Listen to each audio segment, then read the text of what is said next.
नमस्कार दोस्तों, आप देख रहे हैं हरियाणा क्रांति न्यूज में यश बांबू, कैमरा पर्सन चरण के साथ। और इस वक्त मौजूद हूँ नारायणखेड़ा में। पिछले 17 दिन से यहाँ पे टैंकी पे 4 किसान मौजूद थे। आज आपको बता दें कि डीसी सिरसा, एसपी सिरसा यहाँ पहुंचे हैं। किसानों को उतार लिया गया है। फिर से 1 महीने का टाइम दिया गया है। पहले भी दिया गया था डीडीए की तरफ से लिख के, लेकिन आज डीसी सिरसा ऐलान करके गए। मेरे साथ गोकुल सेतिया मौजूद है। पिछले 17 दिन से यहाँ सुबह से शाम मौजूद रहते हैं। तन मन धन से अपनी सेवा किसानों की इस धरने पे कर रहे थे। बातचीत करेंगे। गोकुल, सबसे पहले क्या कहेंगे? सबसे पहले तो मैं बांबू साहब आपका और आपकी टीम का धन्यवाद करूंगा कि मुझे तो एकमात्र मैंने देखा कि हमसे भी ज़्यादा और किसान भाइयों से भी ज़्यादा आप लोगों ने, आपने खासकर और आपकी टीम ने उनका ख्याल रखने का काम किया। और बल्कि पत्रकारिता से हटके आपने दिखा दिया कि आप पत्रकार बाद में, पहले आप किसान हैं। इसमें आपका बहुत बड़ा योगदान है।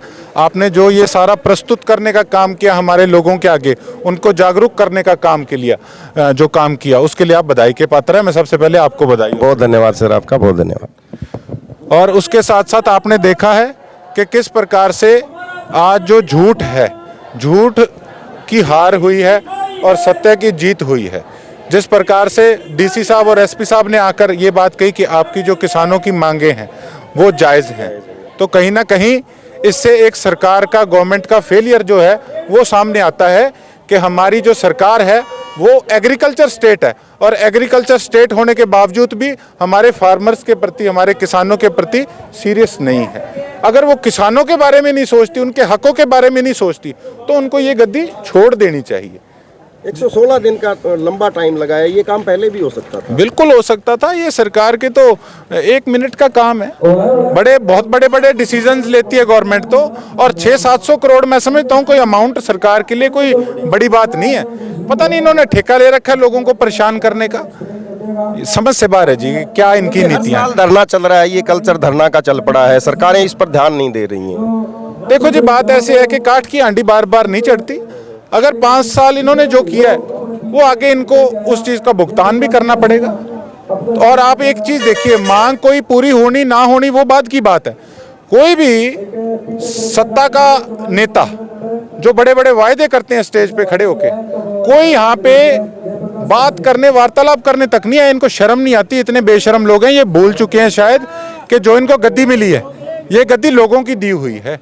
ये केवल अपने जो आका इनके पार्टियों के, उनकी चमची मारने का काम कर रहे हैं। इनको लोगों से कोई लेना देना नहीं है। बड़ी एमएलए को पहले बीच में आना चाहिए था, इन लोगों की मध्यस्थता करनी चाहिए थी। समझ से बाहर है जी। सारे हमारे सिरसा के अंदर बैठे हैं और नारायणखेड़ा आने का किसी के पास टाइम नहीं है। तो कहीं ना कहीं किसानों ने भी ये चीज़ जो यहाँ पे बात करते थे, आपने स्पीचेस में सुना है कि कोई आ गया तो कुर्तियाँ पाड़ देंगे। क्या करें भैया, दुखी होकर और क्या करें।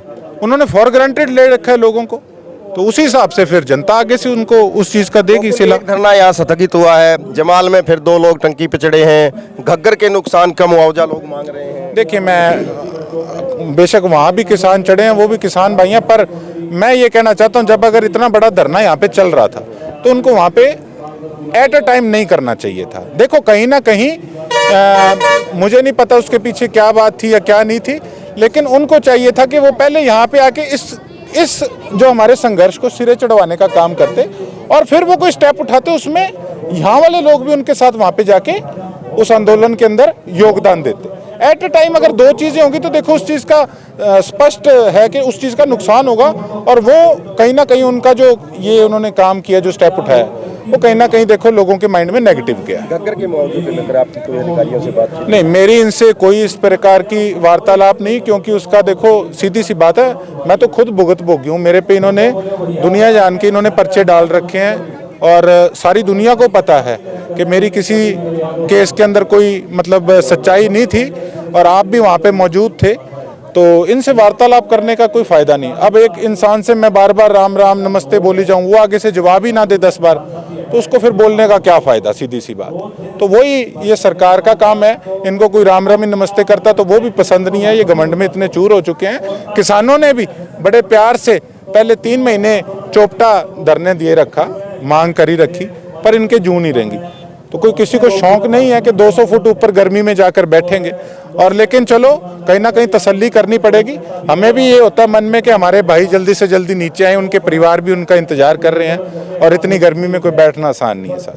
ठीक है, थैंक यू। तो ये गोकुल सेतिया है, आप लोग सुन रहे थे, और 17 दिन से यहाँ मौजूद रहे, लगातार किसानों के साथ संघर्ष कर रहे हैं, साथ के साथ सरकार में बैठे लोगों पे निशाना साध रहे हैं कि ये काम पहले भी हो सकता था, लेकिन जब 200 फुट ऊपर टंकी पे किसान चढ़े, लगातार 17 दिन संघर्ष चला और उसके बाद डीसी सिरसा यहाँ पहुंचे।